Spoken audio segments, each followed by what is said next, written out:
Thank you for joining us today. I'm David Schmidt, a contributing editor with Credit Today, and I'm here with veteran credit executive, consultant, and trainer Bob Shultz, who is chairman of the advisory council for our sister organization, Highako Academy.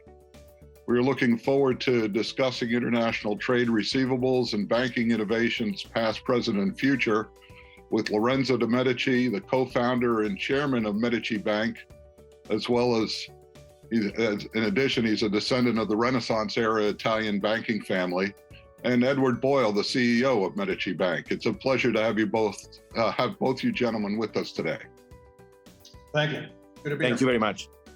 To get started, Lorenzo, by way of introduction, please give us a little background on the current Medici Bank International and its Renaissance roots.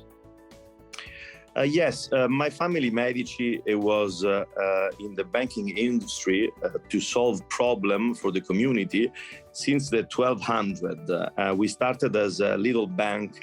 It was almost like a trading table in Florence. It was called Banco Medici, where we were starting being in competition with other small little banks to making exchange for the customer in Florence, and mostly for the big trading industry that will becoming very successful in Florence.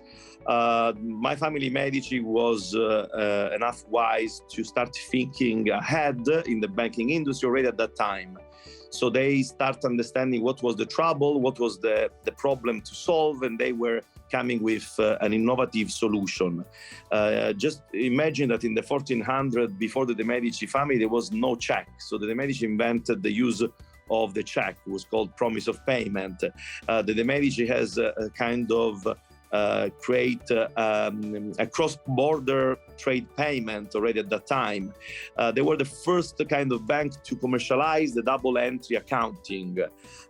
They invented what we will call today almost franchising in banking or distributed banking, having different bank branches around the whole world to make customer feel comfortable and be able to speed the process of receiving and payment already in the 1400s, using trade credit.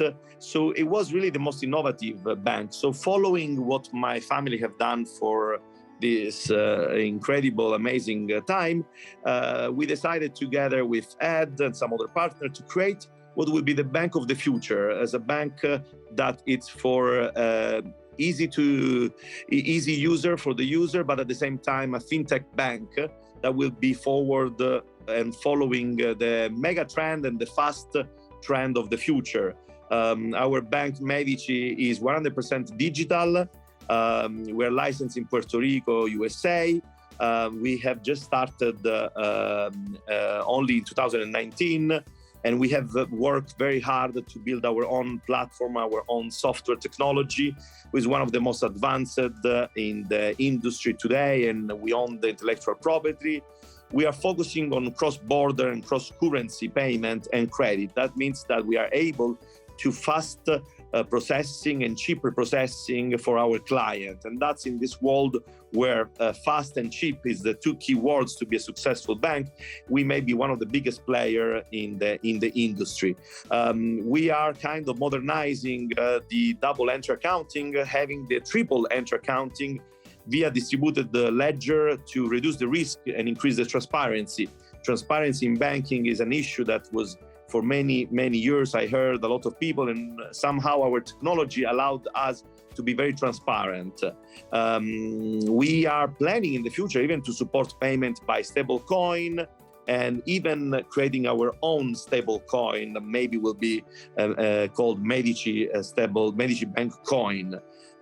We plan to expand internationally. We're having partners internationally to bring banking and credit closer to business who are increasingly more international themselves than ever before. What does mean? This means that the same way my family in the 1400s was able to bring a letter of credit from Florence to Istanbul and to Madrid, we want today to be the fastest bank where you can fastest receiving your credit or money between Singapore and Los Angeles, or even between Arkansas and Dubai. So we are kind of trying to make in a way that the world is a smaller world in the finance world, being a safe, traditional bank with an innovative heart and innovative vision. The technologies is something very important, and Ed can go after to what we have done, but we have built on real-time cloud-native banking system, and we own the intellectual property of this interface, like almost no other banks in USA. Normally, they always use like a private label of the same software all the other banks. So we build our own API, and which allows customers to integrate their accounting system directly with our bank, and they can make payments for their accounting software without even logging into our portal, into our bank.